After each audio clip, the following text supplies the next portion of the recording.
This is Meir Kahana's book. Rabbi Meir Kahane, They Must Go. How long can Israel survive its malignant and growing Arab population? In this manifesto, Rabbi Meir Kahane sets forth the only plan for Israel's salvation. And this is now a view shared by the majority of Israelis.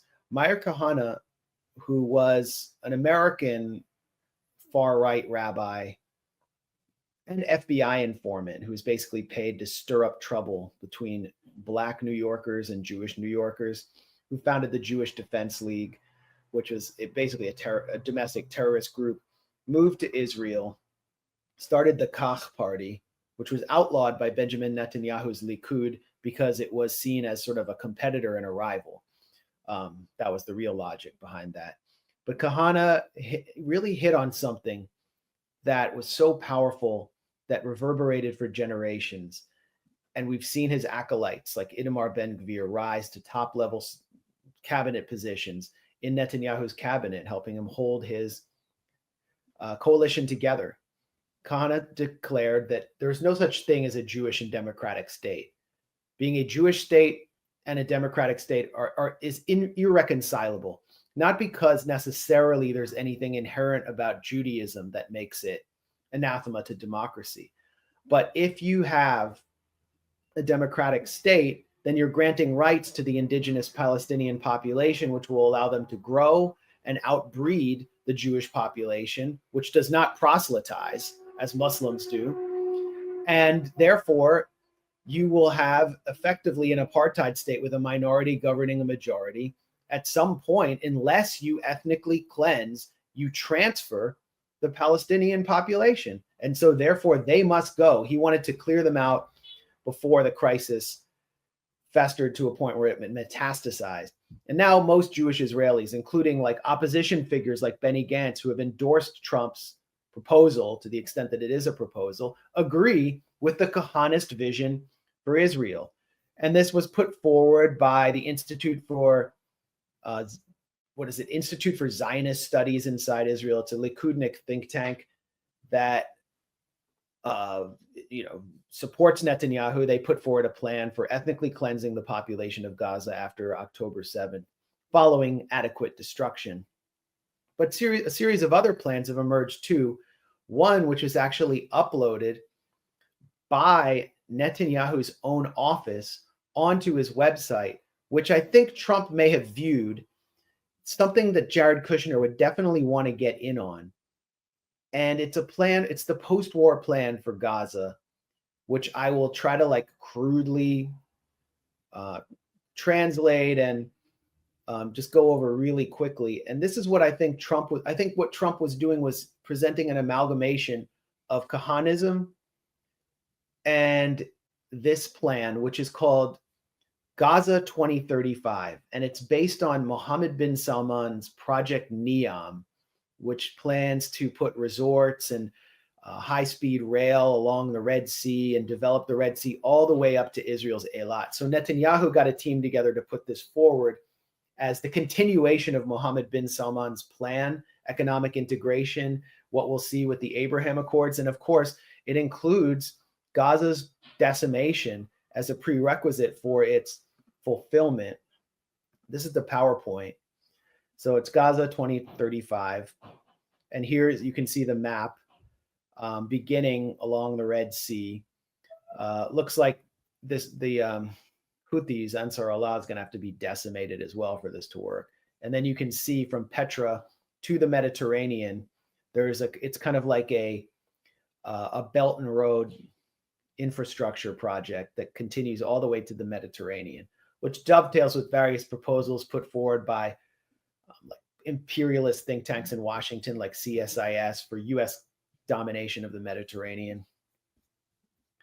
And here's the four-point plan. First, like you can see on the right, the destruction of Gaza.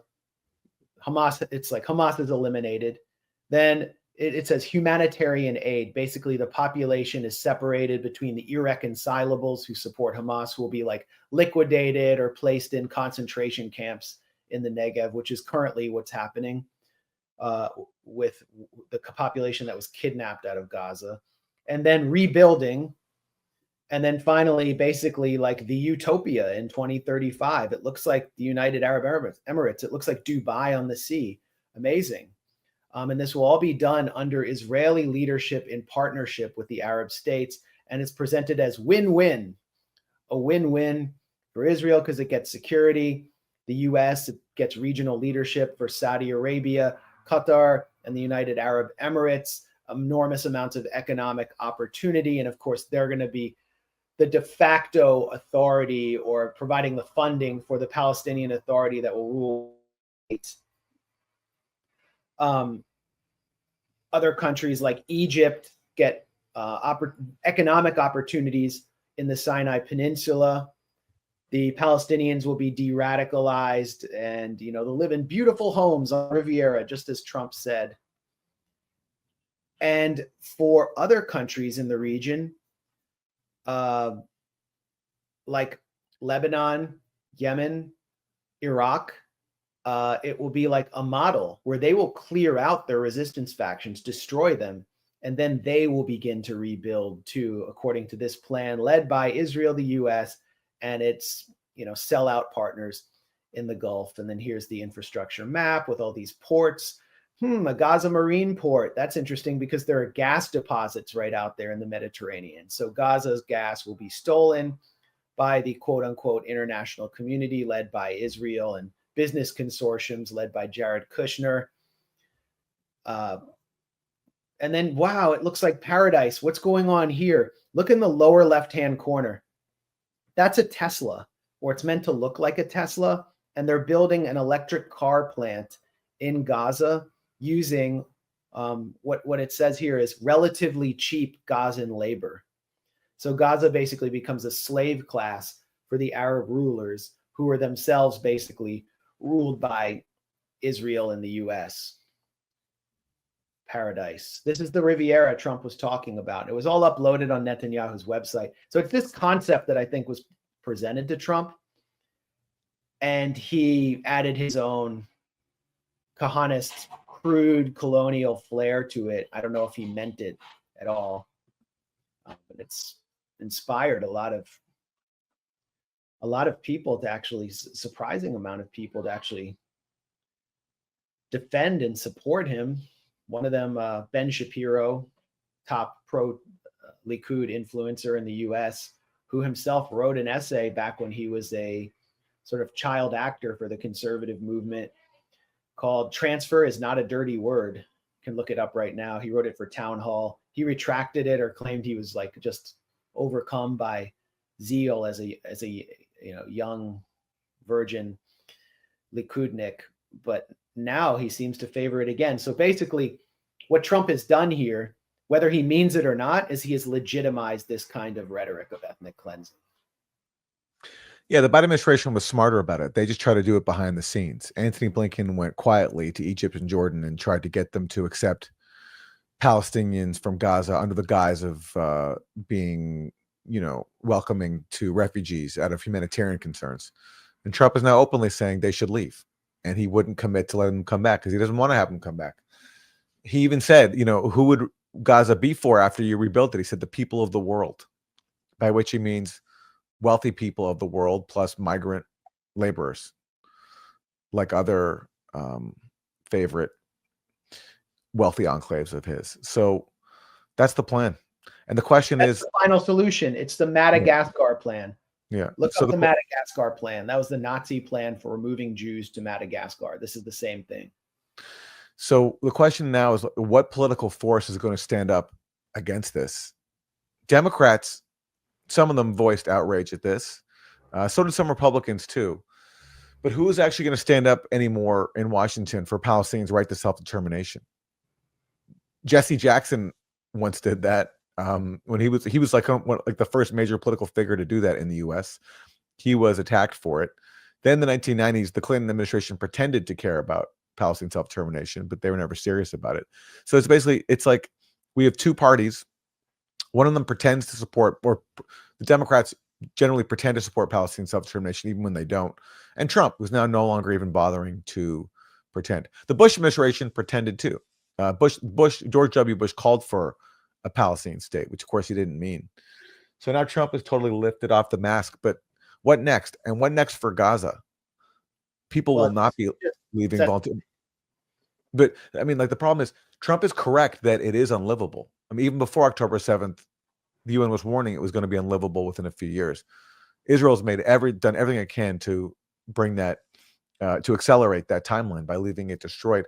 And many people aren't going to be able to live there. So where are they going to go?